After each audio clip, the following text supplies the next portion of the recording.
എന്നോടൊരു വാക്ക് ചോദിക്കാതെ നീ എന്തിനവിടെ പോയി? മുമ്പ് അവിടെ പോയിട്ടുള്ളതെല്ലാം അച്ഛന്റെ ഇഷ്ടത്തിനായിരുന്നല്ലോ. ഇപ്പോ എന്റെ ഇഷ്ടത്തിനും കൂടി പോണം തോന്നി. ഭാനു, പ്രായം തികഞ്ഞ ഒരു പെണ്ണാണ് നീ. ആ ആഭാസന്റെ പ്രായം ചെന്ന 2 പെൺകുട്ടികളെയും കൊണ്ട് അച്ഛൻ ഈ പറയുന്ന ആഭാസന്റെ അവിടെ പാർക്കാൻ ചെന്നിരുന്നു. എന്നിട്ടൊന്നും സംഭവിച്ചില്ലെങ്കിൽ ഇപ്പൊ തീരെ ഭയക്കണ്ട. എഴുന്നേറ്റ് നിൽക്കാൻ പോലും ആവതില്ലാത്തൊരു മനുഷ്യനാണ് അയാൾ ഇന്ന്. തർക്കുത്തരം വേണ്ട. അച്ഛൻ എങ്ങനെ കഴിയുന്നു ഇങ്ങനെയൊക്കെ മാറാൻ? പോയി കണ്ട് വിവരങ്ങൾ അന്വേഷിക്കേണ്ടത് അച്ഛനല്ലേ? അച്ഛനല്ലേ അയാളുടെ ഔദാര്യങ്ങൾ പറ്റിയിട്ടുള്ളത്? ഉണ്ട ചോറിനുള്ള നന്ദി അതെങ്കിലും കാട്ടണ്ടേ അച്ഛാ?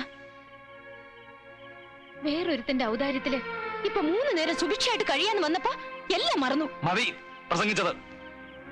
ഇനി ഞാൻ അറിയാതെ നീ എവിടെ പോകരുത്, മനസ്സിലായോ?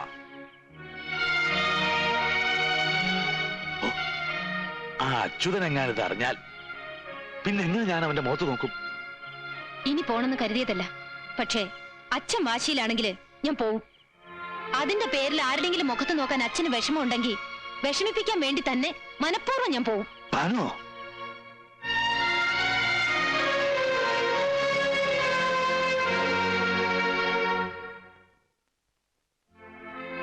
താൻ വരരുതായിരുന്നു. അച്ഛനെ മുഷിച്ചിലുണ്ടാക്കി.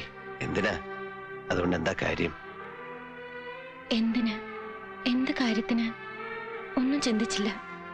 വരണമെന്ന് തോന്നി വന്നു. ഇഷ്ടായില്ലെങ്കിൽ പോവാം.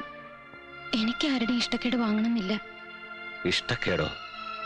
ഞാനങ്ങനെ പറഞ്ഞില്ലല്ലോ.